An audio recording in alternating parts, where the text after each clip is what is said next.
Okay, people, in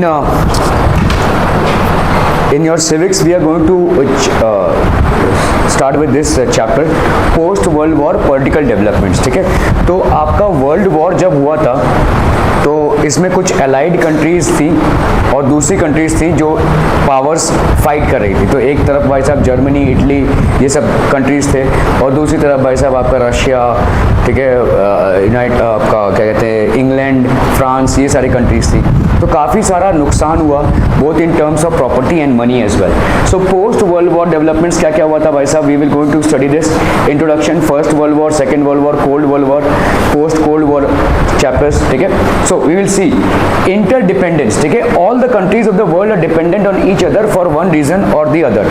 कोई भी country अपने आप में पर्याप्त नहीं होता है, हर कंट्री को दूसरे कंट्री में कोई ना कोई डिपेंडेंसी होती है। Every country is basically dependent on other countries. ठीक है, तो there is always some amount of dependency. और क्या ये डिपेंडेंसी ठीक है या गलत? क्या हमारे कंट्री में सारी चीज़ें प्रोड्यूस हो रही हैं? नहीं। तो हमको भाई साहब कुछ चीज़ें इंपोर्ट करनी पड़ेंगी, कुछ चीज़ों को एक्सपोर्ट करनी पड़ेंगी।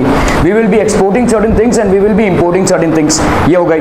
तो क्या किसी भी देश का, ठीक है, दूसरे कंट्री पे किसी प्रोडक्ट के लिए निर्भरता ठीक है या गलत? मैं बोलूँगा ठीक है। क्यों? क्योंकि अगर रहेगा तो देखो, जैसे समझो भाई साहब मेरे साथ कृष्ण मात्रे का भाई साहब एकदम क्लैश है, समझ, ठीक है। Let's say I am a shop owner and he is a builder. Let's say मैं हार्डवेयर का मेरा पास शॉप है and he is a builder, लेकिन इसके साथ मेरा क्लैश है। सो लेट्स से ये समझ लो कामोटे में सिर्फ एक ही हार्डवेयर का दुकान है, मेरा दुकान, ठीक है। समझ लो कामोटे एरिया में सिर्फ एक ही हार्डवेयर का दुकान है, मेरा दुकान।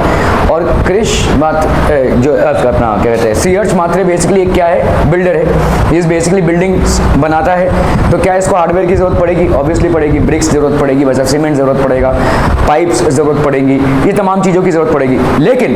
लेकिन अगर मेरे साथ इसका भाई साहब क्लैश है तो ये क्या करेगा? अभी खारगर जाएगा, पनवेल जाएगा, या शायद वासी जाना पड़े, ठीक है, तो इसको दूर दूर भटकना पड़ेगा। लेकिन अगर ये मेरे साथ सुलह कर लेता है और मैं भी इसके साथ सुलह कर तो क्या होगा? इसको कन्वीनियंटली चीज़ें मिल जाएंगी मेरे साथ ही, और मेरा भी धंधा बढ़ेगा। तो क्या दोनों को आपस में फ़ायदा हुआ? पहले दोनों इंडिपेंडेंट थे, एक दूसरे पे डिपेंडेंट ही नहीं थे, एक दूसरे के दुश्मन थे इनफैक्ट। लेकिन अभी दोनों की डिपेंडेंसी बढ़ गई, तो क्या दोनों को भी म्यूचुअली फायदा होगा? इसको फायदा होगा, इसको दर बदर भटकना नहीं पड़ेगा। दूसरा, मेरे को फायदा होगा, मेरे माल ज्यादा बिकेगा, ठीक है। So dependency is not a curse, dependency is good. जितना ज्यादा कंट्रीज में डिपेंडेंसी बढ़ेगी उतना ज्यादा उसमें दुश्मनी कम होगा। भाई ये अभी अगर मेरे और इसके बीच में बिजनेस चालू हो गया तो क्या दुश्मनी रह सकती है? नहीं रह सकती ना भाई साहब, वो डिसॉल्व हो जाएगी, क्योंकि अभी दोनों को ही आपसी फायदा है, उसको भी और मुझे भी। तो we will not ruin the relationship, ठीक है। तो इसी तरह से इंडिपेंडेंट होना अच्छी बात है। इंडिपेंडेंट आप एडमिनिस्ट्रेटिव पर्पसेस के लिए ली हुई है, लेकिन अगर थोड़ी बहुत डिपेंडेंसी है किसी दूसरे देश के साथ तो ये आपके जो डिस्प्यूट्स हैं या जो मैटर्स ऑफ डिफरेंसेस हैं उनको डिसॉल्व करता है, ठीक है। So all the countries of the world are dependent on each other for one reason और द अदर। हमारे पास भाई साहब समझ लो, हमारे पास क्या नहीं है? Oil. We do not have enough amount of oil. Where are we getting this oil from? From South East Asian country, मतलब आपकी सऊदी कंट्री से आ रहा है भाई साहब ये ऑयल, ठीक है। तो क्या हमारी डिपेंडेंसी है? भाई साहब गाड़ियां बंद पड़ जाएंगी हमारी, ठीक है, सारा सब कुछ ठप हो जाएगा, ट्रांसपोर्ट ठप तो सब कुछ ठप, है ना। So is there dependency? Yes, there is a dependency, ठीक है। We are importing oil in huge quantities, okay. A country can never be self sufficient about all its needs. कोई भी कंट्री अपने आप में पर्याप्त कभी नहीं हो सकता, कुछ ना कुछ की चीजों की कमी रहेगी। जैसे हमारे जिन कंट्रीज से हम आज ऑयल ला रहे हैं वहां पे किस बात की कमी है? एग्रीकल्चरल क्रॉप्स की कमी है, वहाँ पे फूड ग्रेन्स की कमी है, वहाँ पे वाटर की कमी है। ये सारी चीज़ें वो हमसे लेते हैं, हम उनसे ऑयल लेते हैं। तो क्या डिपेंडेंसी है? यस है। और क्या ये डिपेंडेंसी बरकरार रहनी चाहिए? रहनी चाहिए, तभी जाकर भाई साहब फाइट नहीं होगा, ठीक है। So a country can never be self sufficient about all its needs. Even big nations have to depend upon other big and small nations. जो भी बड़े बड़े नेशंस होते हैं उनको दूसरे नेशंस पे डिपेंडेंसी जरूरी है, ठीक है। All nations are basically dependent on each other. सारे नेशंस, ठीक है, बड़े बड़े नेशन भी छोटे नेशन पे किसी न किसी बात के लिए डिपेंडेंट हैं, ठीक है। Interdependence is an important feature of the international system that is today's global system. आज की तारीख में जो ग्लोबल सिस्टम है या हम जिसको बोलते हैं ग्लोबलाइजेशन, इसमें इंटरडिपेंडेंस बहुत महत्वपूर्ण होता जा रहा है, बहुत ही इंपॉर्टेंट होता जा रहा है, ठीक है। और जितना ज़्यादा ये इंपॉर्टेंट होगा उतना अच्छा है, उतना ही वॉर का क्राइसिस डिसॉल्व होगा, वॉर होने का जो सिचुएशन है वो डिसॉल्व होगा। Are we clear to this one people? क्योंकि भाई साहब जिसके साथ आप डिपेंडेंट हैं उसके साथ आप लड़ नहीं सकते, ठीक है। उसके साथ आपके डिफरेंसेस हो सकते हैं, बस उसके साथ आप सीधा वॉर पे नहीं जा सकते, ठीक है, क्योंकि आपसी नुकसान हो जाएगा। Okay, foreign policy, policies of every nation about it's relationship with other Nations. तो हर एक नेशन की अपनी एक पॉलिसी होती है with other Nations. Every nation will have a policy regarding other Nations and that is the Nations foreign policy. ये हम बोलेंगे नेशन की फॉरेन पॉलिसी है, ठीक है। अलग अलग नेशंस की अलग अलग फॉरेन पॉलिसी होती है। तो choose the correct option from the given options and complete the statements. Dash is an important feature of international system, politics, interdependence, individuals, the global historic events. क्या हो जाएगा? इंटरडिपेंडेंस। एक दूसरे पे जो डिपेंडेंसी है उसको हम क्या बोलते हैं? इंटरडिपेंडेंस, ठीक है। The dependency that we have on each other within countries is known as interdependence. Are we clear? ठीक है, okay. Every nation has policies about its relations with other nations, which are known as internal policy, state policy, foreign policy, sovereign policy. इसको हम क्या बोलेंगे भाई साहब? Foreign policy. This is known as foreign policy. ठीक है? Explain the following concept. अगर आपको interdependence को explain करने दिया जाएगा तो आपको क्या क्या लिखना पड़ेगा? All the countries of the world depend on each other, irrespective of their size and status. This is called as interdependence. सारे कंट्रीज के बीच में भाई साहब डिपेंडेंसी रहेगी और इसको हम बोलेंगे interdependence. Any nation can never be self sufficient about it needs. कोई भी नेशन अपने आप में पर्याप्त नहीं होता है, सेल्फ सफिशिएंट नहीं होता है। Prosperous and developed nations to have to depend on other big and small nations. Interdependence is an integral part of today's international system. आज की तारीख में ये बहुत इंपॉर्टेंट है। इंटरनेशनल सिस्टम में इंटरडिपेंडेंस बहुत ज़्यादा ज़रूरी है। और आज की तारीख में तो ग्लोबलाइजेशन है भाई साहब। आज की तारीख में जो आप जूता पहन रहे भाई साहब, एडिडास का जूता है। Adidas is not an Indian company.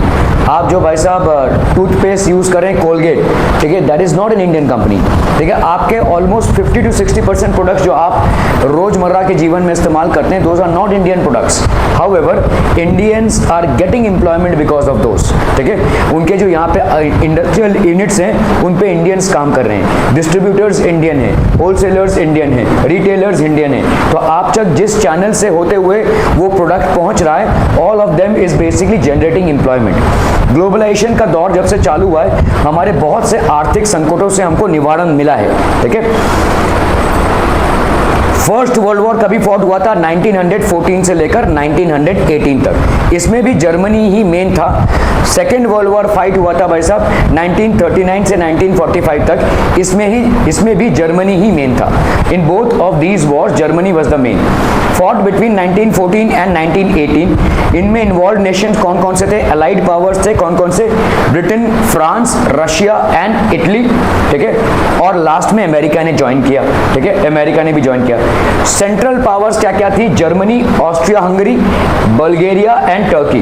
Turkey भाई साहब आपके एशियन कॉन्टिनेंट है, ठीक है। जर्मनी, ऑस्ट्रिया हंगरी, ठीक है, Bulgaria and Turkey. So these way the, ये दोनों कंट्रीज के ग्रुप्स एक दूसरे के साथ फाइट कर रहे थे। Why do we call this as world war?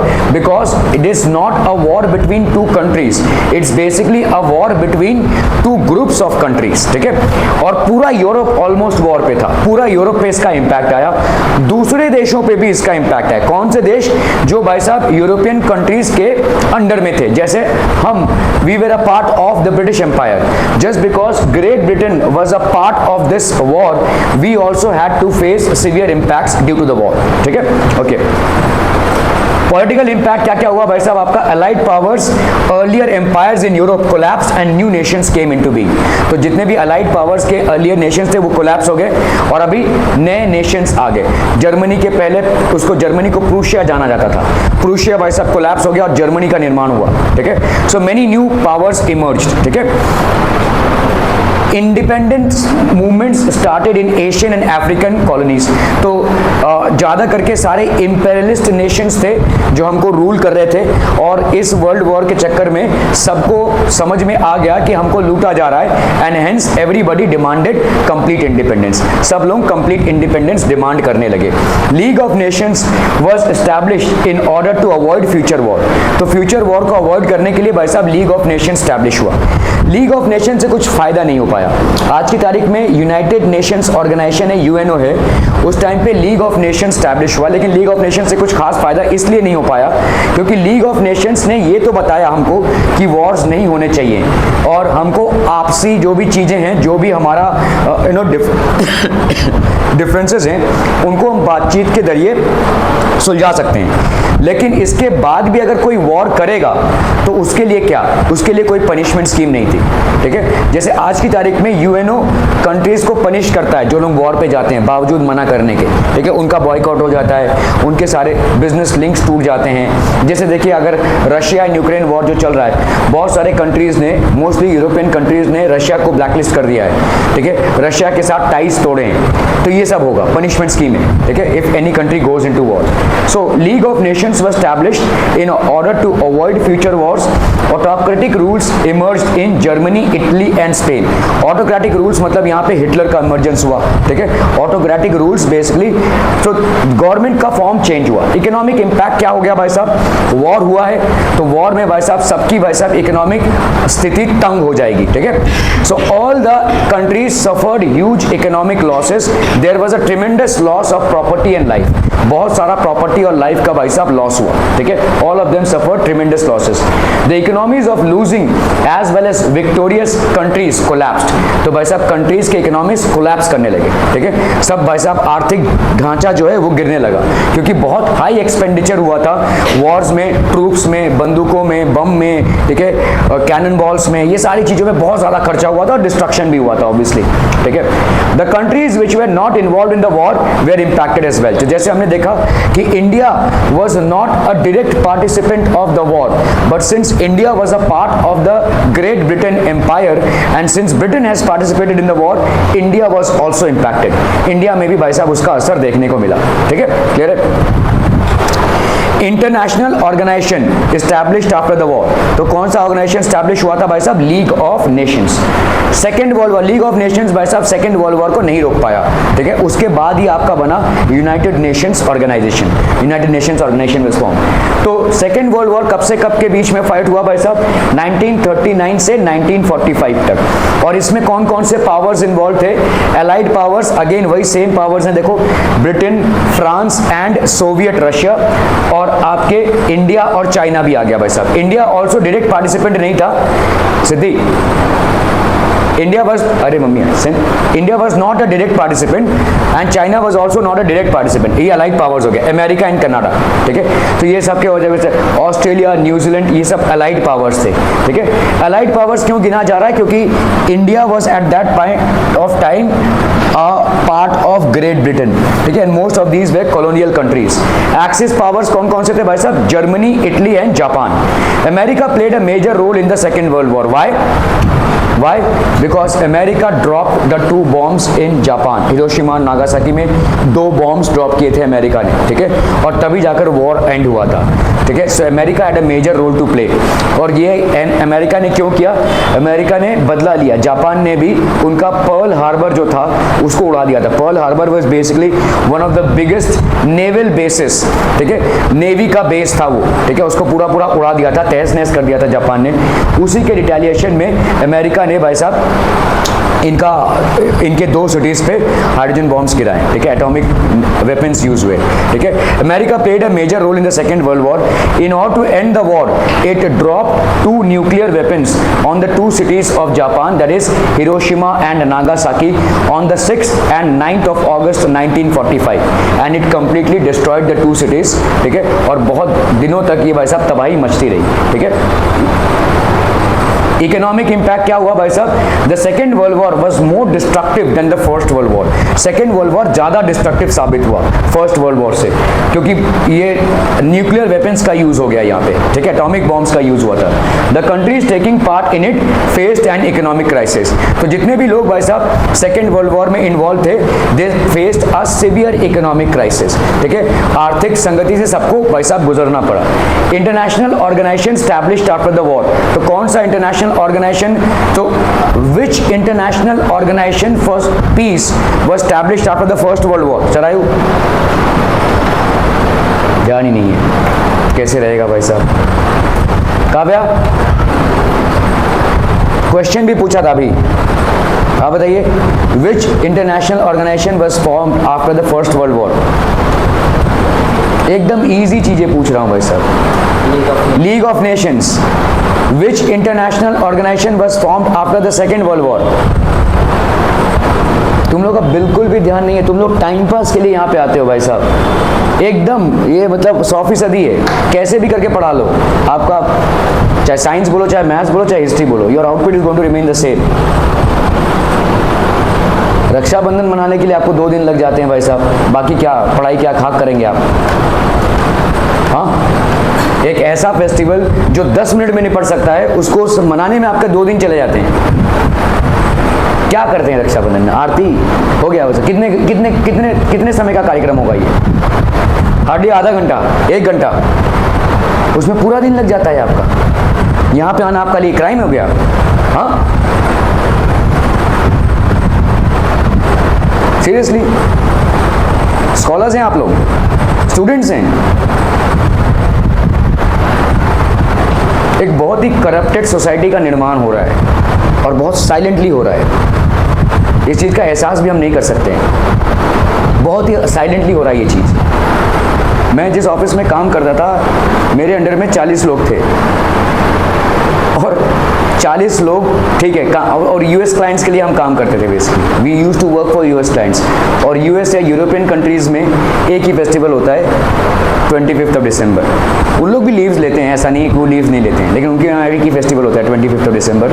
और बाकी उनका जो लीव्स का जो सेटअप है वो बड़ा ऑर्गेनाइज्ड है। मतलब कैसा है, देखो, अगर समझ लो 10 एम्प्लॉयज़ हैं उनके, 10 एम्प्लॉयज़, तो एम्प्लॉय ए ने जनवरी के लिए 5 दिन के लिए लीव डाला है, उस टाइम पे और किसी ने लीव नहीं डाला है। एम्प्लॉय बी ने फरवरी के लिए लीव डाला है 5 दिन के लिए, बाकी लोग काम कर रहे हैं भाई साहब, बाकी 9 लोग काम कर रहे हैं। तो at any point of time the remaining 9 people will be working. अभी हमारे साथ क्या हादसा होता था, 40 लोग हैं मेरे अंडर में, हम किसी क्लाइंट के लिए काम कर रहे हैं, दिवाली में 30 जन गायब, आए नहीं है ऑफिस में। मुझे उधर यूएस क्लाइंट से फ़ोन आ रहा है, भाई साहब क्या हो गया, काम क्यों नहीं हो रहा है, क्यों इतना डिले क्यों हो रहा है? हमको उल्टा सीधा भाई साहब चूरन देना पड़ता था। अरे हमको ना टेक्निकल डिफ़िकल्टीज़ आ गई हैं, हमारा नेट डाउन हो गया है, कोई सर्वर इशू हो गया है। मेन इशू है कि भाई साहब दिवाली है, लोग काम पे नहीं आएंगे, लोग काम पे नहीं आएंगे। और सोचिए इस चीज़ को कि कैसे ये जा रहा था आगे। मैं आपको एक और एग्जांपल बताता हूँ। मैं इंटरव्यू ले रहा था बंदों का, मतलब हमारे इसमें, और उसमें से एक मोहम्मडन कैंडिडेट थे, तो उनका जो काम करने का जो एक्सपीरियंस था वो दूसरे फील्ड में था और हमको जो रिक्वायरमेंट थी वो दूसरे फील्ड की थी। तो मैंने उनको रिजेक्ट किया। तो मेरे बॉस ने कॉल किया मुझे, बोले कि तूने रिजेक्ट क्यों कर दिया? मैंने बोला सर उन्होंने बहुत एक्सपीरियंस अच्छा है उनका, लेकिन उन्होंने दूसरे बैकग्राउंड में काम किया है, हमारा सॉफ्टवेयर और हमारा सेटअप दूसरे बैकग्राउंड में है। तो बोले अरे पागल, ले हम ट्रेनिंग दे देंगे उनको। तेरे जो 40 में से 30 लोग गायब रहते हैं ना दिवाली में, कोई तो आएगा काम करने के लिए। ऐसे हायरिंग होती है हमारी, ऐसा सेटअप है हमारा, ऐसी मानसिकता है हमारी। ये जो आपका लीव लेने का सेंटिमेंट है ना भाई साहब, छोटे छोटे त्योहारों पे, यही आगे चल के भाई साहब बहुत बड़ा उपद्रव बन जाता है। हमारे इंडिया में मेन अगर आप देखोगे ना भाई साहब, हमारे 365 दिन हैं और 540 फेस्टिवल्स हैं, 540 फेस्टिवल्स हैं। Everybody is asking their share of taking a leave. I am not against you celebrating. I am against this entire concept that भाई साहब सेलिब्रेशन के टाइम पे स्टडीज आर अ कर्स। सारा सब कुछ चल रहा है आपका, खाना पीना शौच। Is anything getting stopped during these festivals? No, but studies are taken as a curse. अरे बाप रे, ये तो हम नहीं करेंगे। क्यों? What is the rationality? और भाई साहब जो फेस्टिवल है उसमें मैं बता रहा हूँ, मैं भी एक हिंदू फैमिली से बिलोंग करता हूँ। रक्षाबंधन मतलब विथ ऑल ड्यू रिस्पेक्ट क्या करते हैं आप? सारा दिन भाई और बहन सामने बैठे रहते हैं, एक दूसरे के मुंह में लड्डू ठूसते रहते हैं क्या भाई साहब? What do you do? आधे घंटे का कार्यक्रम है भाई साहब, आधे घंटे का, उससे ज़्यादा तो नहीं लगना चाहिए। 24 घंटा देते हैं आप उसमें। फ्रॉड है ये, this is a fraud, absolute fraud. आप अवॉइड कर रहे हैं चीज़ों को, और यही मेंटालिटी आगे भी जाएगी। वो कार्यक्रम जो 1 घंटे में निपट सकता है, 2 घंटे में निपट सकता है, सारा दिन क्या कर रहे हैं उसमें? What are you involved for the entire day? आपका जिस दिन रक्षाबंधन खत्म हो रहा है उसके एक दिन छोड़ के दूसरे दिन एग्जाम सेटअप है भाई साहब आपका। मोस्ट ऑफ द स्कूल्स, क्या सीबीएसई क्या स्टेट बोर्ड, उसके लिए आपका zero contribution, right? I am sure during these 2 days nobody bothered to open their books। और फैमिली आई है, लोग आए हैं, मिठाई मंडा चल रहा है भाई साहब, है ना? How can we afford to take that time? एक करप्टेड सोसाइटी का निर्माण हो रहा है, बहुत करप्टेड सोसाइटी का। ये रिलीजियस फेस्टिवल्स की आड़ में जो काम को अवॉइड करना है उसका कल्चर हो रहा है। Work avoidance is what is being cultured at a very steep level. Choose the correct option from the given options and complete the statements. The First World War was fought between 1914 to 1918. ठीक है? The continent whose major countries took part in the First World War. Shall I you? Which continents? Major countries: Europe, Africa, Asia, North America. Europe के कौन कौन से countries थे? Anyone? Great Britain, France, Italy, Germany, सारे भाई साहब European countries थे। ठीक है, फर्स्ट वर्ल्ड वॉर में। Choose the correct option from the given options and complete the statements. Dash was established after the First World War to establish peace and avoid war. Non-aligned movement, League of Nations, Warsaw Pact, NATO. कौन सा हुआ था भाई साहब?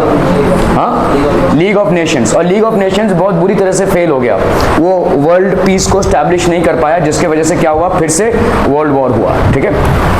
The Second World War was fought between 1914 to 1918, 1945 to 1991, 1939 to 1945, 1910 to 1940, 39 to 45.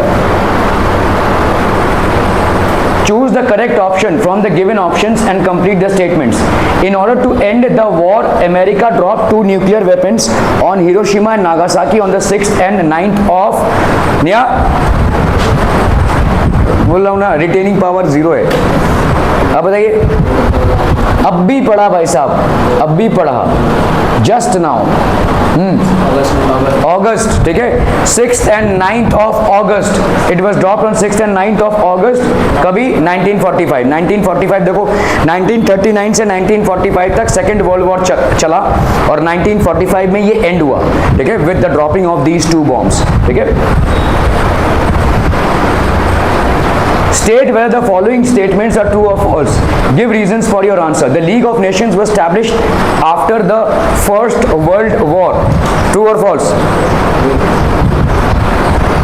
सोच क्यों रहे हैं भाई साहब? ट्रू ही तो है। फर्स्ट वर्ल्ड वॉर के बाद बना क्या? League of Nations. Second world war के बाद बना क्या? UNO, United Nations Organisation. ठीक है, okay. The first world war cause tremendous loss to life and property all the countries, the defeated as well as the victorious, irrespective कौन जीता कौन हारा, involve in the war suffered huge economic losses, the countries which were not involve in the war were impacted as well. जो countries भाई साहब war में नहीं थी वो भी इम्पैक्ट हुई। ठीक है। This led to all the nations to believe that such a war has to be avoided in the future and was found necessary to take measures for the same. तो इस तरह के वॉर्स को अभी हमें रोकना है, क्योंकि अगर हम नहीं रोकेंगे तो जिस तरह से भाई साहब लाइफ और प्रॉपर्टी की लॉस हो रही है, it will be very difficult to compensate. ठीक है। Thus, for the purpose of avoiding wars, the League of Nations was established after the First World War. तो purpose of avoiding wars के लिए League of Nations established हुआ after the First World War. Are we clear to this one, people? Okay. Explain the nature of the Second World War. The Second World War, which was fought between 1939 to 45, was far more destructive. Far more destructive क्यों बोल रहे हैं हम? Why do we call it as far more destructive? Nuclear weapons पहली बार use हुआ। कहाँ पे use हुआ? कहां पे यूज हुआ न्यूक्लियर वेपन्स? किसने यूज किया और कहां पे यूज किया? एक नई मूवी रिलीज हुई थी ओपेनहाइमर, किसी ने देखने की कोशिश की क्या उसको?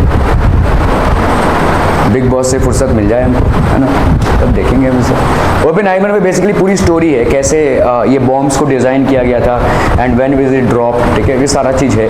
थोड़ा सा मतलब साइंस से रिलेटेड है ये, ऐसा भी कुछ कॉम्प्लिकेटेड नहीं है जिस तरह से उसको पोर्ट्रे किया गया है, but it basically portrays the entire event, ठीक है। सो ये जो आपका 1945 में वॉर एंड हुआ, ये एंड हुआ तब जब हमारे बॉम्ब्स ड्रॉप हुए, ठीक है। So second world war was far more destructive in nature than the first world war. It was not only more wide spread but it is also employed advance technology. तो ये ना ही wide spread था, it also employed advance technology. America played a major role and made use of nuclear weapon on the cities of Hiroshima and Nagasaki in Japan, thereby ending the war. War को end करने के लिए ये use हुआ, ठीक है। This war, थोड़ा सोच कर देखो भाई साहब, गणपति फेस्टिवल अभी आने वाला है, इसके लिए भी आप लीव लेंगे है ना, ठीक है। आप गणपति के मंडप में ये जो रात का जागरण करते हैं, मैंने कितनी बार ही देखा है, लोग पत्ते खेल रहे हैं, कोई कैरम खेल रहे हैं। ये कौन सा जागरण है और कौन से रिलीजियस सोसाइटी में ये नियम है? जस्ट बिकॉज जागना है तो हम अपने टाइम पास कर रहे हैं। पढ़ाई का कोई बुक लेकर बैठ जाओ ना, नहीं, तब भाई साहब देखो, मैं बोल रहा हूं ना, आपके सेलिब्रेशंस फ्रॉड है, क्योंकि आप अवॉइड कर रहे हैं चीज़ों को। काम को अवॉइड करने का एक जरिया है और कुछ नहीं है। Celebrations are just to avoid your work which you are supposed to do. आप सेलिब्रेशंस उसके साथ भी कर सकते हैं, सेलिब्रेशंस काम को करते हुए भी कर सकते हैं, लेकिन नहीं करना है। ये करप्टेड सोसाइटी है। The countries participating in this war faced a severe post-war economic crisis. मैं जाता हूँ भाई साहब लोगों के घर पे गणपति में और देखता हूँ 11-12 बज गए भाई साहब, चल रहा है, पत्ते चल रहे, ओ ये जो वो गणपति भाई साहब, शायद गणपति जी ने बोला रहेगा भाई साहब बुक उठाया तो गोली मार दूंगा, है ना, बुक उठाया तो गोली चल जाएगी, इधर ही लाश गिर जाएगी भाई साहब, इसीलिए पत्ते खेलो। उनसे फरमान आया होगा भाई साहब, होगा। Cold war, now what is cold war? एक था भाई साहब आपका अपफ्रंट वॉर, एक है बेसिकली आपका upfront war. Now this is cold war. Cold war मतलब कैसा है कि भाई साहब ठसन है आपस में, ठीक है, देयर इज अ ठसन between Russia and America, because Russia and America at that point of time were emergingly powerful nations, बहुत ही पावरफुल नेशंस थे। The concept of cold war is used to describe the condition where there is no actual war but there are such tensions in the circumstances that they may be responsible और the cause for any kind of war. तो war हो सकता है, क्या कर रहा है वैसा, टी शर्ट से सुतलियां निकाल रहा है तो घर बैठ के निकाल ले। हाँ, so what is cold war? Cold war में बेसिकली वॉर का सिचुएशन तैयार हो रहा है। तो रशिया और अमेरिका इस टाइम पे बहुत पावरफुल नेशंस हो रहे थे और इनके साथ साथ दूसरे कंट्रीज जुड़ रहे थे। कुछ कंट्रीज ने रशिया के साथ जोड़ लिए और कुछ कंट्रीज बेसिकली अमेरिका के साथ, और एक वर्ल्ड वॉर का सिचुएशन तैयार हो रहा था, थर्ड वर्ल्ड वॉर का सिचुएशन तैयार हो रहा था। हालांकि डायरेक्टली अपफ्रंट नहीं हो रहा है, कोई किसी पे अटैक नहीं कर रहा है, ठीक है। Okay, so America and the Soviet Russia who were allies in the second world war became competitors after the war got over। तो अमेरिका और रशिया भाई साहब क्या थे? allies थे। They were basically friends during the first world war. However, during the second world war, they became competitors. After the second world war, they became competitors. ठीक है? Okay. The rivalry between the two nations occupied a period of 40 to 45 years of international politics. ठीक है, 40-45 साल तक ये war चला। ये बड़ा ही अजीबोगरीब वॉर था। मतलब इसमें कहीं गोलियां नहीं चल रही हैं, इसमें कोई टैंक्स नहीं चल रहे हैं, कोई बम नहीं बरसाए जा रहे हैं, जो वॉर्स में हमको देखने को मिलता है। लेकिन जैसे अच्छा इस कंट्री को हम सपोर्ट करेंगे, जैसे समझ लो इंडिया और पाकिस्तान में एक ठसन है, ठीक है, तो अभी पाकिस्तान को अमेरिका सपोर्ट करने लगा तो इंडिया को रशिया सपोर्ट करने लगा। तो कहीं ना कहीं जो इंडिया और पाकिस्तान में वॉर हुआ 1960s में, ठीक है, वो वॉर दोनों तरफ से फंडेड था। तो इसीलिए क्या बोला जा रहा है कि हो सकता है रशिया और अमेरिका सामने सामने आपस में ना लड़ रहे हों, लेकिन ये दूसरे नेशंस को प्रेरित कर रहे हैं लड़ने के लिए और दूसरे नेशंस को सपोर्ट भी कर रहे हैं। सो इस टाइप के वॉर को हम क्या बोलते हैं? Cold war. This is basically a cold war. America and Soviet Russia who were allies in the second world war became competitors, और ये दोनों भी बहुत स्ट्रॉन्ग और मेजर डेवलप्ड नेशंस हो चुके थे तब तक। The rivalry between the two nations occupied a period of 40 to 45 years of international politics. In this period, America was already a superpower, but the Soviet Russia also tried to become a superpower by making nuclear weapons and by increasing its military might. तो America भाई साहब अभी तक super power बन चुका था, इसके पास sophisticated nuclear weapons थे, इसके पास भाई साहब मिलिट्री बहुत सोफिस्टिकेटेड थी, अलग अलग आर्म्स, एम्यूनिशन, फ्लाइट्स वगैरह इन्होंने डिज़ाइन किया था। तो ऑलमोस्ट रशिया ने भी पैरेलली सुपर पावर की तरह सुपर पावर का दर्जा पा लिया था, ठीक है। The struggle for power, arms race, differences in ideologies, attitude of checkmating each other by strategies and counter strategies gave rise to the cold war. तो अभी देखो, जैसे एक चीज बहुत जो प्रचलित थी उस टाइम पे वो था स्पाइस, मतलब ये जो जासूस लोग होते हैं, ठीक है। अमेरिका में भर भर के रशिया के जासूस थे और रशिया में भर भर के अमेरिका के जासूस थे। इन जासूसों को स्पेशल ट्रेनिंग दी जाती थी ताकि वहाँ पे उनको कोई रिकग्नाइज ना कर पाए, ठीक है। वहाँ पे क्या चल रहा है, सोसाइटी में क्या चल रहा है, एडमिनिस्ट्रेशन में क्या चल रहा है, क्या क्या पॉलिसीज़ हैं, इन सारी खबरों को एक दूसरे कंट्रीज़ में एक्सपोर्ट किया जाता था। खुद अमेरिका अपने बारे में कम जानता था, रशिया उसके बारे में ज़्यादा जानता था, और ऐसा ही कुछ रशिया में भी था। रशिया भाई साहब अपने बारे में कम जानता था, अमेरिका के लोग उसके बारे में ज़्यादा जानते थे, ठीक है। So that was the strategy, मतलब everybody was on toast.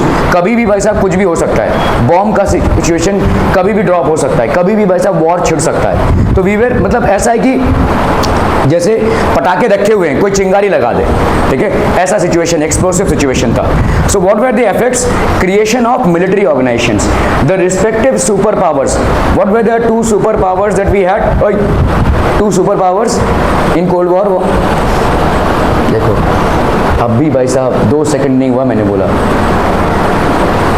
Who were the super powers involved in the Cold War? देखो कैसे, Kavya,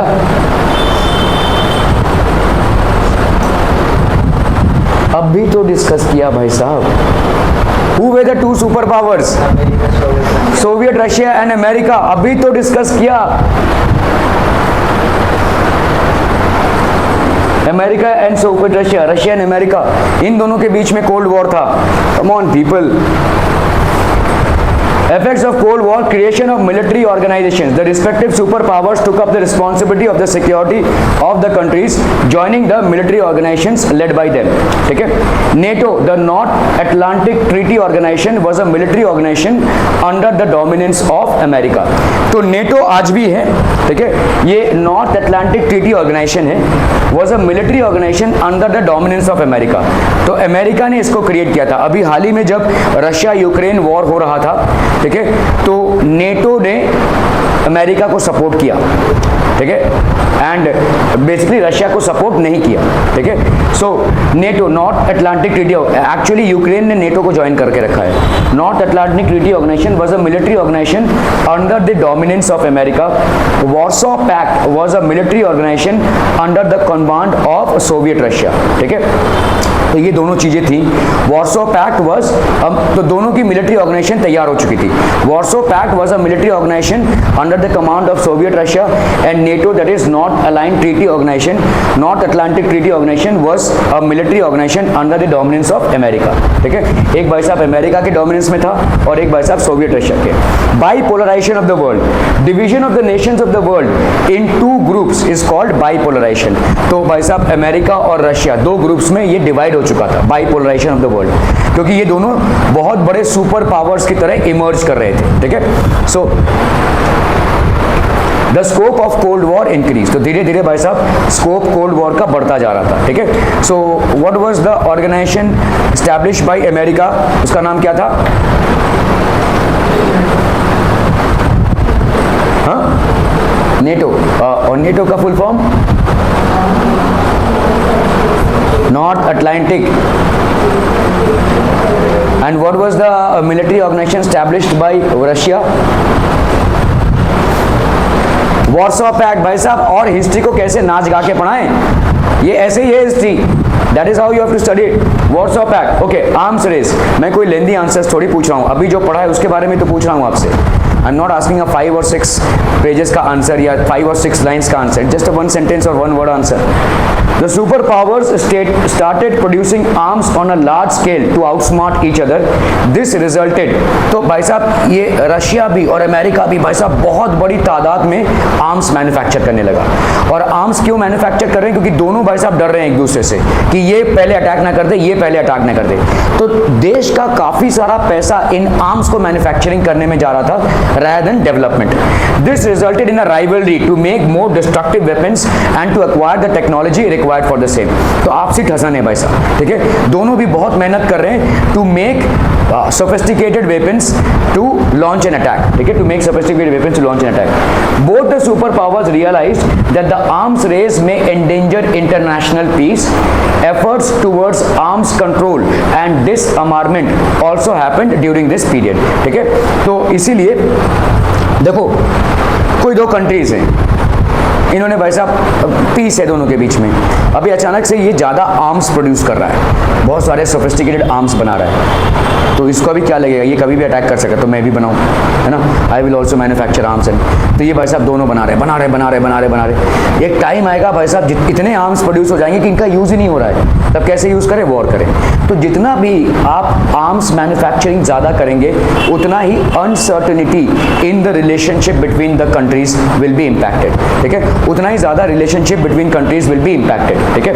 both the super powers realise that arms race, तो ये आर्म्स का एक रेस चलने लगा, ये रेस में है दोनों भी, ठीक है. So both of them realize that this has to end somewhere, may endanger international peace. इससे भाई साहब इंटरनेशनल पीस इंडेंजर हो सकता है. Efforts towards arms control and disarmament also happened during this period.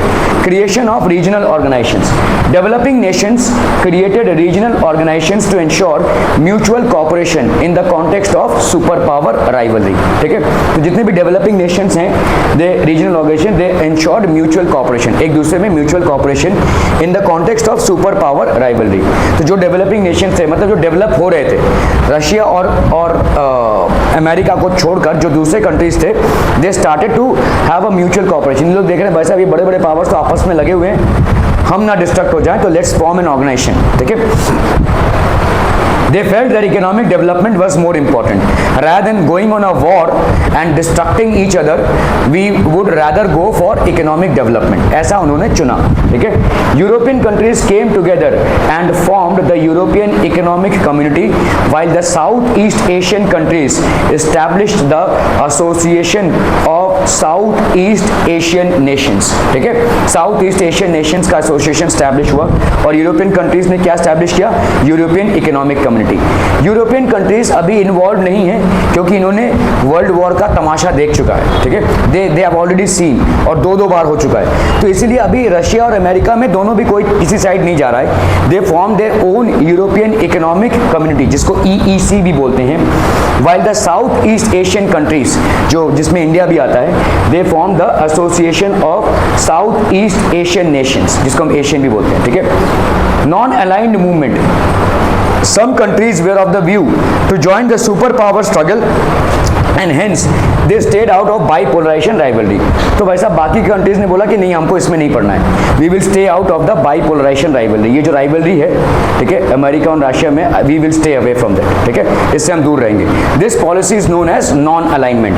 The Asian and African countries had just gained independence after Second World War and supported the idea of non-alignment. As a result, the non-aligned movement started in 1961 और इसमें जवाहरलाल नेहरू का specific contribution था, ठीक है. Non align movement नाम बोलते हैं इसको, NAM. नॉन अलाइन मूवमेंट मतलब एक ऐसा मूवमेंट था जहां पे countries they are neither getting associated और neither supporting Russia, not they are getting associated और सपोर्टिंग अमेरिका. तो दे विल स्टे अलूफ, करने दो उनको जो करना है, हम अपने इकोनॉमिक डेवलपमेंट के बारे में सोचते हैं, ठीक है. That is called non align movement, ठीक है. Leadership and Nations of non align movement. India was represented by Pandit Jawaharlal Nehru, who was the Prime Minister then. Yugoslavia President Marshal Tito. Egypt President Jamal Abdel Nasser. ठीक है. Indonesia President Dr. Sukarno. Ghana President Dr. Kwame Nkrumah. So all these were basically people who evaluation of the non-aligned movement. He opposed has opposed colonialism. तो non aligned movement ने किन चीजों को oppose किया है? Colonialism. Colonialism क्या होती है? जैसे आपका ब्रिटेन और फ्रांस मेजर पावर्स थे और इन्होंने वीकर कंट्रीज पे जो रूल किया उस चीज को हम क्या बोलते हैं? कॉलोनी स्टैब्लिश की basically colonialism. Imperialism weaker countries पे रूल करना and encourage the resolution of international disputes by peaceful means. तो जितने भी इंटरनेशनल डिस्प्यूट्स हैं उनको पीसफुल मीन्स से, ना कि भाई साहब कॉन्फ्लिक्ट करके हम सॉर्ट आउट करें, ठीक है। Based on eternal principles of humanism, global peace and equality, it has taken a firm stand on disarmament and fostering human rights. Disarmament मतलब ज़्यादा वेपन्स मत प्रोड्यूस करो, अगर आपने गलती से प्रोड्यूस कर भी दिए तो उनको भाई साहब खत्म करो, ठीक है। इसको हम बोलते हैं डिसअमारमेंट, ठीक है। एंड फॉस्टरिंग ह्यूमन राइट्स, और ह्यूमन राइट्स को इनकरेज करना, ठीक है, ह्यूमन राइट्स का वायलेशन ना हो। Put forth the problems of poor and underdeveloped countries firmly and made a demand of a new international economic order। तो नया इंटरनेशनल इकोनॉमिक ऑर्डर का डिमांड पुट फॉरवर्ड किया गया।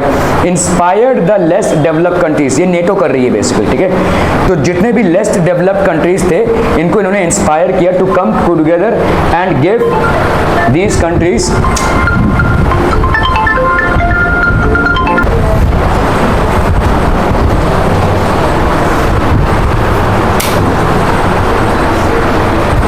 ओके। सो अभी और क्या क्या हुआ भाई साहब? Inspired the less developed Nations.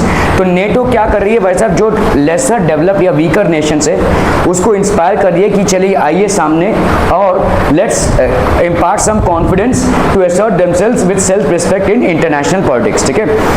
Brought several new streams of economic and social changes into international politics. तो बहुत सारे नए चीज़ों को लाया नेटो ने, क्योंकि ये दोनों नेशन भाई साहब जो अमेरिका और रशिया है इन दोनों को एक दूसरे के लिए ही पड़ी थी। अच्छा उसने कितना बॉम्ब बना लिया, अच्छा इसने कितने फाइटर प्लेन्स बना लिए, अच्छा उसने कितना न्यूक्लियर वेपन्स बना लिया, यही सब चल रहा है। और दूसरे नेशंस को भी वो उसी में घसीट रहे हैं। दूसरे नेशंस का कितना डेवलपमेंट हो रहा है, इकोनॉमिक डेवलपमेंट हो रहा है कि नहीं हो रहा है, इनसे उनको कुछ भी पड़ा नहीं था।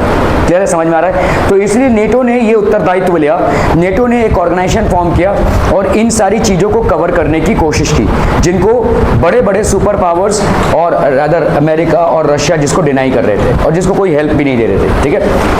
Brought several new streams of economic. Okay, end of Cold War. The Cold War had dominated international politics since 1945 and came to end due to the following reasons. The Soviet Russia opened up its economy and loosened control over it. तो Soviet Russia ने भाई साहब अपनी economy को dissolve किया। पहले India भी वैसा ही था, बड़ी क्लोज इकोनॉमी थी। तुम किसी और ही दुनिया में हो काव्या, है ना। The Soviet Russia opened up it's economy. Soviet Russia ने अपना इकोनॉमी के बाउंड्रीज खोल दिए, ठीक है। So everybody can come and trade in Soviet Russia it's economy and लूजन the control over it. पहले सोवियत रशिया बहुत जोर से कंट्रोल करता था, लेकिन सोवियत रशिया ने देख लिया कि अभी ग्लोबलाइजेशन ही एकमात्र समाधान है, तो it opened up its boundaries, ठीक है। President Mikhail Gorbachev brought in policies of perestroika, that is restructuring and glasnost. ये बेसिकली सोवियत टर्म्स हैं। The changing political and economic situation gave an impetus to democratization. मतलब अभी Soviet Russia में धीरे धीरे democracy होने लगी। क्या क्या था भाई साहब? Restructuring and openness. तो मतलब इकोनॉमी को ओपन किया गया, पूरे इकोनॉमी का रीस्ट्रक्चरिंग किया गया। तो इन सब चीज़ों से भाई साहब धीरे धीरे सोवियत रशिया में एक डेमोक्रेटिक एनवायरनमेंट बन रहा था। हालांकि सोवियत रशिया में कम्युनिज्म था, लेकिन सोवियत रशिया में एक डेमोक्रेटिक एनवायरनमेंट बनने लगा, ठीक है। ये पोस्ट कोल्ड वॉर डेवलपमेंट्स हैं। There was a change in the regimes in the East European countries as they adopted capitalist and democratic paths under the influence of Soviet Russia। तो बहुत सारे east European countries में भी Soviet Russia में जो चल रहा था उसके मुताबिक ही कम्युनिस्ट या भाई साहब डेमोक्रेटिक पाथ्स अडॉप्ट किए गए, ठीक है। The Soviet Russia disintegrated into several new nations, ठीक है। Choose the correct option from the given options and complete the statements. During the Cold War, NATO was a military organization under the dominance of America. NATO was created by the Americans, ठीक है, non-aligned treaty organization, okay. The Asian and African countries which became independent after the Second World War supported the idea of arms race, disintegration, alignment और non-alignment। तो इन्होंने देखा कि भाई साहब हम पिस रहे हैं, ये दोनों सुपर पावर्स आपस में लड़ रहे हैं और हमको भी घसीट रहे हैं इसमें। So let us be non aligned to them. Non aligned मतलब क्या होता है? इनके साथ कोई समर्थन ना देना, नॉन अलाइंड। ठीक है, इनको करने दो जो करना है भाई साहब, हम अपना डेवलपमेंट करेंगे, हम अपनी बात करेंगे, ठीक है, we will basically talk about our own development. The Asian and African countries which became independent after the Second World War supported the idea of arms race, disintegration, alignment और non alignment, क्योंकि Asian और African countries को भाई साहब कोई फायदा नहीं था इस पूरे वॉरफेयर से, तो they supported the idea of non alignment, ठीक है। Choose the correct option from the given options and complete the statements. The Cold War ended with this event: establishment of United Nations, disintegration of Soviet Russia, creation of military organizations, Cuban missile crisis. चलिए ये तो disintegration, Soviet Russia एक बहुत बड़ा country था और वो टूट गया भाई साहब, ठीक है, तो डिसइंटीग्रेट हो गया। हालांकि इस डिसइंटीग्रेशन में अमेरिका का भी बहुत बड़ा हाथ था, ठीक है। State where the following statements are true or false. Give reasons for your answer. Arms race and attempts for disarmament happened during the Cold War. Arms race मतलब आर्म्स को इकट्ठा करो, ये वाला कौन कर रहा था? सोवियत रशिया एंड अमेरिका, दोनों भी कर रहे थे, दोनों भी भाई साहब बढ़ाए जा रहे हैं। इसने ये मिसाइल बनाया तो इसने ये मिसाइल बनाया, इसने ये न्यूक्लियर वेपन बनाया तो इसने ये न्यूक्लियर वेपन, तो this was arms race and attempts for disarmament. और जितने भी आपके साउथ ईस्ट एशियन कंट्रीज थे, दूसरे कंट्रीज थे, इनको इन सब से इन्होंने बोला कि भाई साहब एक ही चीज़ हो सकती है, वॉर का अगर सिचुएशन को डिफ्यूज करना है, वॉर के सिचुएशन को अगर भाई साहब जीरो आउट करना है तो एक ही तरीका है, डिसआर्ममेंट करो। डिसआर्ममेंट मतलब जितना आपके पास आर्म्स एंड एम्यूनिशन कम होंगे उतने ही वॉर करने की आपकी फितरत भी कम होगी, है ना। Your nature to do war basically gets solidified if you acquire more and more arms. तो वो जितना आप भाई साहब डिसएंगेज करोगे उतना अच्छा होगा, ठीक है। आर्म्स रेस तो ट्रू है भाई साहब ये, ठीक है। During the cold war America and Soviet Russia started making destructive weapons on a huge scale. To facilitate this they also made efforts to acquire the technology required for their production, ठीक है। तो भाई साहब जितना technology acquire किया जा सके। However, they soon realized that such an arms race could result into the next war and endanger international peace which they wanted to avoid, ठीक है। तो they made attempts for disarmament। तो इनको समझ में आ गया था कि हम दोनों भी भाई साहब क्या कर रहे हैं, ज़्यादा से ज़्यादा आर्म्स एक्वायर कर रहे हैं, लेकिन ये करते करते हम एक ऐसे स्टेज पे पहुंच जाएंगे कि वॉर होना ही होना है, और अगर वॉर हो गया तो मैसिव डिस्ट्रक्शन हो जाएगा, ठीक है। That's something that they were both aware of, और इन्होंने दोनों ने डिसआर्ममेंट की पॉलिसी चालू की। There was a creation of regional organizations during the Cold War। तो कोल्ड वॉर में रीजनल ऑर्गेनाइजेशंस हुए। पहला रीजनल ऑर्गेनाइजेशन क्या था? नेटो। अपना नेटो तो अमेरिकन से बनाया, और दूसरा रशियंस ने क्या बनाया? Warsaw pact. और बाकी दूसरे नेशंस ने क्या बनाया? NAM, ठीक है, हाँ वो भी था, ASEAN ये भी था, NAM भी बना, ठीक है। तो these were things that were created too। So between the rivalries of the two superpowers, certain developing nations in Europe and Asia wanted to ensure mutual cooperation and peace। तो इनको भाई साहब इस लड़ाई से कोई पड़ा नहीं था, मतलब ऑब्वियसली कैसे पड़ा होगा कि ये दोनों लड़ रहे हैं, हम क्यों आपस में इसमें चले जाएं, ठीक है। So they were least bothered about this and they wanted mutual cooperation and peace। इनको भाई साहब शांति चाहिए था, और आपस में भाई साहब हम म्यूचुअल कोऑपरेशन करते हुए, यूनिटी को बरकरार रखते हुए अपना भाई साहब डेवलपमेंट करें, ठीक है। They gave precedence to economic development over power struggle. तो इन्होंने भाई साहब चॉइस क्या किया, इनके पास पावर स्ट्रगल था, ये किसी बड़े पावर के साथ यूनाइट करके भाई साहब बड़े पावरफुल बन सकते थे, लेकिन they started to think about their own development rather than favour war, ठीक है। So they gave precedence, priority इन्होंने किसको दी? इकोनॉमिक डेवलपमेंट को rather than power struggle. For this purpose they created regional organizations like European Economic Community formed by European countries and Asian that is formed by Southeast Asian countries during the Cold War। ये cold war के समय पे इन्होंने बनाया भाई साहब, ठीक है। The policies of Mikhail Gorbachev given impetus मतलब एक स्पीड देना, ठीक है, to democratization where in Russia में डेमोक्रेसी को बेसिकली ये एक मूवमेंट देने लगा, ठीक है। तो yes true, why? Because in the initial period of cold war Soviet Russia advocated socialism at a one party authoritarian system. तो ऐसा सोवियत रशिया में क्या था? सोशलिज्म था, लेकिन सोशलिज्म कैसा सोशलिज्म था? एक ही पार्टी, ठीक है, एक ही पार्टी रहेगी, बस अब दूसरा पार्टी कंटेस्ट ही नहीं कर सकता, इलेक्शन हो ही नहीं सकती, ठीक है, लोगों के पास कोई चॉइस ही नहीं है, वही पार्टी दर बदर रह जाएगा, ठीक है, okay. However, towards the end of the Cold War, the then president of Soviet Russia, Mikhail Gorbachev, brought in the policies of perestroika. Perestroika मतलब आपका रशियन में ये नाम है, it means restructuring. This basically means restructuring, ठीक है? And glasnost, that is openness, ठीक है? Restructuring मतलब इस पूरे सिस्टम को इन्होंने restructurize किया, ठीक है? Due to this, the government's control over the media reduced and this brought more openness. तो गवर्नमेंट का कंट्रोल मीडिया पे रुक गया और इससे ज्यादा ओपननेस आया. Political and economic spheres were restructured. These changes gave an impetus to democratization. Explain the following concepts. Bipolarization. The division of the world during the Cold War into two opposing groups is referred to as bipolarization. तो ये जो world का विभाजन हुआ दो groups में, ठीक है, ड्यूरिंग द कोल्ड वॉर, कौन कौन से दो मेजर ग्रुप्स थे? चरायू, कौन कौन से दो मेजर ग्रुप्स थे during cold war? America and Soviet Russia, ठीक है? तो ये मतलब पूरे वर्ल्ड को दो ग्रुप्स में बांट रहा है, तो इसको हम बोलते हैं bipolarization. The division of the world during the cold war into two opposing groups is referred to as bipolarization. In order to achieve world supremacy, both America and Soviet Russia needed the support of other countries. तो भाई साहब अपना दबदबा बनाने के लिए देखो कैसा होता है, समझ लो मेरा और सक्षम का मैटर हो गया, ठीक है? तो क्या करेगा सक्षम, क्या बोलेगा, मैं इसको बुला के लाता हूँ, फोन कर रहा है, इसको बुला रहा है, इसको क्यों ऐसा क्यों करेगा? खुद ही बिल्ड है ना, देखिए इतने लोगों को बुलाने की क्या जरूरत है, मतलब अपना पावर दिखा रहा है वो, ठीक है? तो वैसे ही था भाई साहब, कंट्रीज भी, सोवियत रशिया और अमेरिका दोनों भी पावरफुल कंट्रीज हो रही थी, लेकिन अभी धीरे धीरे क्या कर रही है, आपस के अलग अलग कंट्रीज को अपने साथ अलाइन कर रही है ज्यादा पावर दिखाने के लिए, ठीक है? दैट इज व्हाट, संगठन दिखाने के लिए. So to gain this support they created military organizations like NATO किसने क्रिएट किया भाई साहब? अमेरिका ने, ठीक है? Led by America, and Warsaw Pact which was basically led by Soviet Russia. These organizations ठीक है, offered economic and military support to the nations joining them. So they offered economic support as well as military support to the nations which were joining them.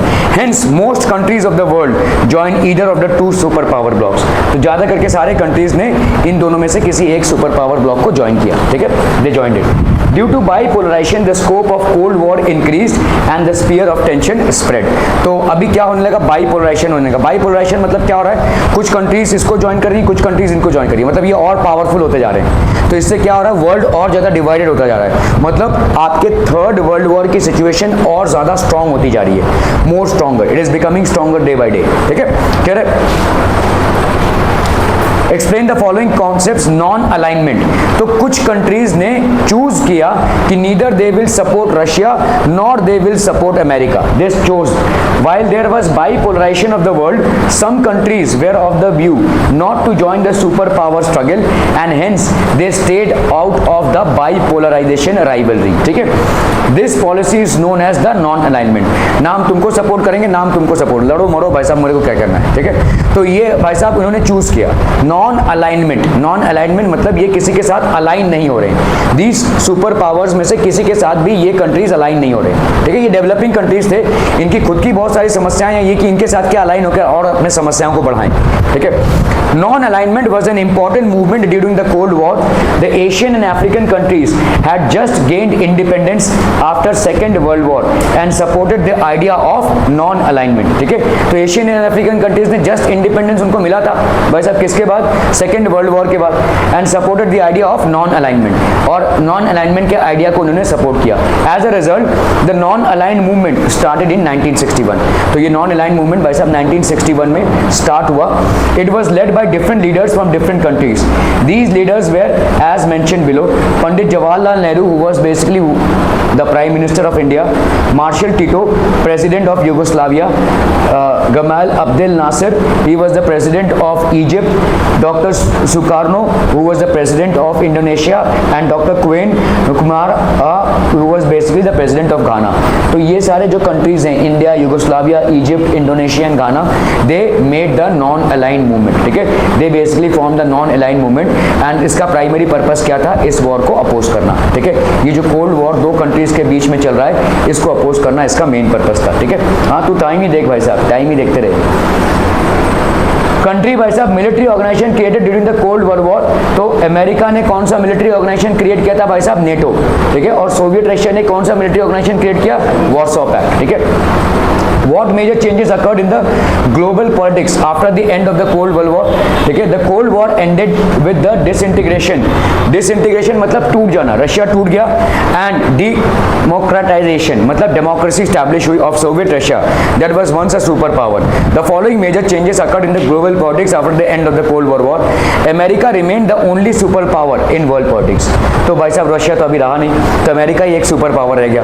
A favorable atmosphere developed for the growth in trade and economic relations between nations, capital, labor, market, information circulated throughout the world. There was a free spread of ideas. तो ideas भाई साहब exchange होने लगे। All the nations of the world decided to give priority to trade relations. तो सब लोग भाई साहब trade relations को importance देने लगे, क्योंकि trade और business जितना ज़्यादा बढ़ेगा उतना ज़्यादा war का situation dissolve होगा।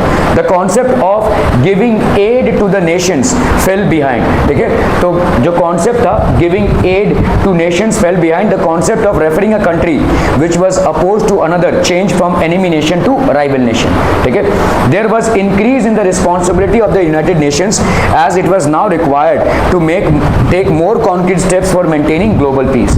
Problems like environmental protection, fostering of human rights, gender equality and managing natural calamities were now taken up at a global level.